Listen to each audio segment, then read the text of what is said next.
Hi friends, Ayyanar துணை சீரியலில் இன்றைக்கி நாளைக்கான எபிசோடு பார்க்கலாம். புதுசாக பார்க்குறவங்களா இருந்தால் சப்ஸ்கிரைப் பண்ணிக்கோங்க, லைக்கு ஹைப்பு கொடுத்து விடுங்க. வாங்க வீடியோக்குள்ளே போகலாம். நேற்றுக்கு எபிசோடு எதில் முடிச்சிருப்பாங்கன்றது பார்த்தீங்கன்னா, சந்தாவை வீட்டுக்கு கூட்டிகிட்டு வருவாங்க இல்லை, சேரன் வீட்டுக்கு வானதியும் சந்தாவும் நேற்றுக்கு வீட்டுக்கு வருவாங்க. அப்படியே எபிசோடு முடிச்சிருப்பாங்க. இன்றைக்கி பார்த்தீங்கன்னா சோழனு நிலாவையும் தான் காமிக்கிறாங்க.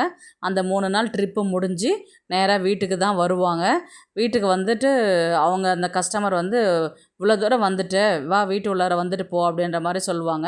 உடனே சோழன் என்ன சொல்வார்னா, அவ்வளோ தூரம் போயிட்டு வந்திருக்கிறீங்க, டயர்டாக இருப்பீங்க, நீங்கள் போங்க, நம்ம இன்னொரு நாளைக்கு வரோம் நாங்கள் அப்படின்ற மாதிரி சொன்னதுக்கு, அதெல்லாம் ஒன்றும் கிடையாது வா அப்படின்ற மாதிரி தான் உள்ளார அழைச்சிட்டு போவாங்க. அதுக்கப்புறம் பார்த்தீங்கன்னா இவங்க நிலாவுக்கு பார்த்திங்கன்னா குங்குமம் மஞ்சள்லாம் கொடுத்து காஃபி போட்டு கொடுத்து விடுவாங்க. அதுக்கப்புறம் 2 பேருமே காலில் விழுந்து எழுந்துட்டு, நான் சொன்ன குட் நியூஸ் சீக்கிரமாக நான் பண்ணுங்க அப்படின்ற மாதிரி சொன்னதுக்கு, அதெல்லாம் பண்ணிக்கலாமா அப்படின்ற மாதிரி சோழன் சொன்னதுக்கு நிலா முறைச்சி பார்ப்பாங்க. அதுக்கப்புறம் பார்த்திங்கன்னா நிலா ரொம்பவே அழகாக இருக்கிறா, அந்த பொண்ணை நல்லா பார்த்துக்கோ, சந்தோஷமாக வச்சுக்கோ அப்படின்ற மாதிரி தான் நிலாவுக்கு சோழனுக்கு சொல்லுவாங்க. அப்புறம் அவர் என்ன சொல்லுவார்னா, ஒரு நாள் வீட்டுக்கு கூட்டிகிட்டு வா சாப்பிட்றதுக்கு அப்படின்ற மாதிரி தான் சொல்லி அனுப்புவாங்க. சரி நீங்கள் பத்திரமா வீட்டுக்கு கிளம்புங்க அப்படின்ற மாதிரி தான் சொல்லுவாங்க. அடுத்தது பார்த்திங்கன்னா அனீஷ் தான் சேரன் வீட்டுக்கு வருவார். சந்தான்னு கூப்பிட்டுட்டு வருவார். உடனே நடேசன் தான் கூப்பிட்டு வச்சு பேசுவார். இப்போ என்ன உங்கள் மாமா பசங்கள்லாம் கிளம்பிட்டாங்களா அப்படின்னு சொல்லிட்டு கேட்டதுக்கு, ஐயா கிளம்பிட்டாங்க. இல்லை இப்போ 2 நாள் இங்கே எங்கேயாவது இருந்துட்டு மறுபடியும் பிரச்சனை பண்ண மாட்டாங்களா அப்படின்னு சொன்னதுக்கு, இல்லைங்க ஐயா, நான் வேலை விஷயமா 10 நாளுக்கு வேறு ஊரில் இருக்கிறேன், நானே 10 நாள் கழித்து நானே ஊருக்கு கூட்டிகிட்டு வரேன் நான் அப்படின்னு சொன்னதுனால அவங்க ஊருக்கு கிளம்பி போயிட்டாங்க அப்படின்னு சொன்னதுக்கு, ஓ அப்படியா அப்படின்னு, சரி நீ உள்ளே போய் பாரு, அப்புறம் என்ன நடந்துச்சு அன்றைக்கி பிரச்சனை அப்படின்னு சொல்லும்போது இவர் எல்லாமே நடந்த விஷயத்தை அத்தனையுமே எக்ஸ்பிளைன் பண்ணுவார். அதை மியூட்டில் போட்டுருவாங்க. சரி சரி இப்போ இவ்வளோ விஷயம் நடந்திருக்கா அப்படின்ற மாதிரி தான் நடேசன் சொல்லுவார்.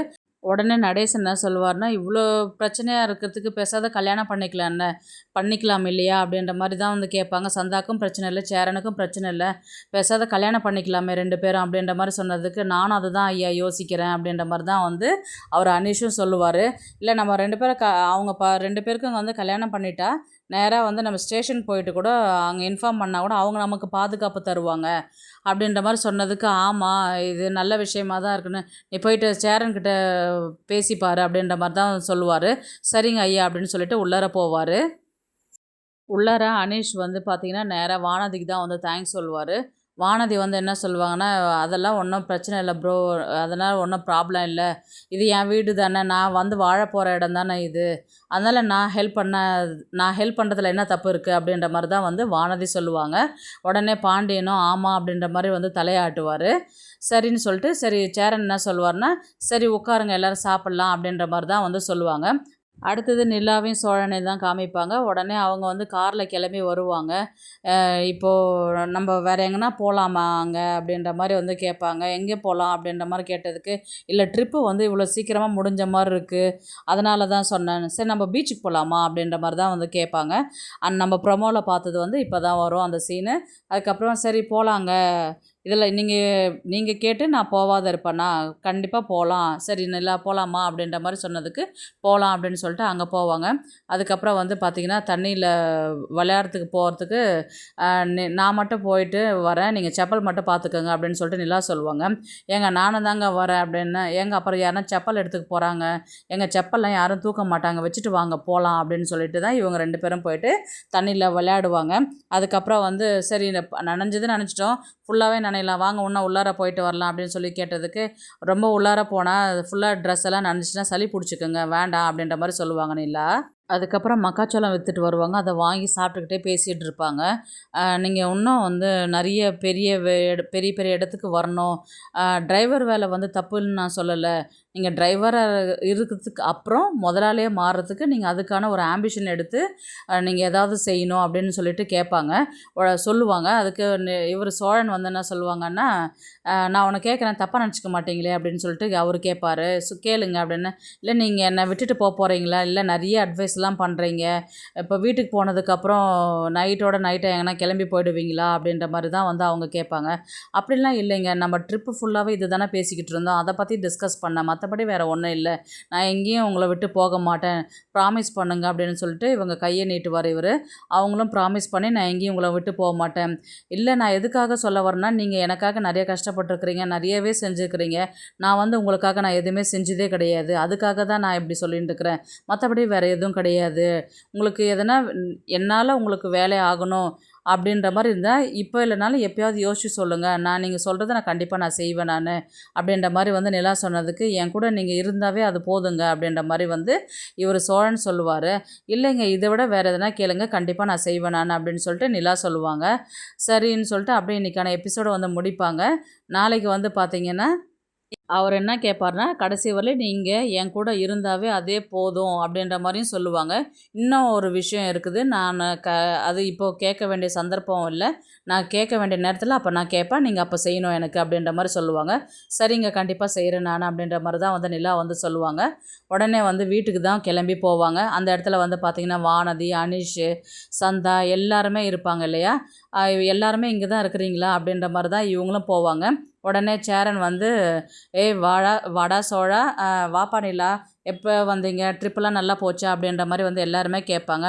நல்லா போச்சு, ஜாலியாக போச்சு, சூப்பராக போச்சு, அதனால் அதெல்லாம் விடுங்க, எல்லாருமே இங்கே இருக்கிறீங்க, எப்படி இருக்கிறீங்க நீங்கள் அப்படின்ற மாதிரி எல்லாருமே கேட்பாங்க. நாங்கள்லாம் நல்லா தான் இருக்கிறோம் அப்படின்ற மாதிரி எல்லாருமே சொல்லுவாங்க. அப்போது நடந்த விஷயத்த பற்றி எல்லாம் பேசின்னு இருக்கும்போது வந்து பார்த்திங்கன்னா, நீலா தான் சொல்லுவாங்க, எத்தனை நாளைக்குன்னா இப்போ இப்போ அவங்க 2 நாளைக்கு ஊருக்கு கிளம்பி போயிட்டாங்க, 2 நாள் இருந்துட்டு மறுபடியும் வந்து பிரச்சனை பண்ண மாட்டாங்கன்னு என்ன நிச்சயம், இவர் வந்து 10 நாள் வந்து டைம் கேட்டிருக்கிறாருன்னு சொல்லிட்டு அனீஷ் சொல்லுவார் இல்லைங்களா, அதை வந்து அவங்க அனீஷ் வந்து சொல்லுவார்.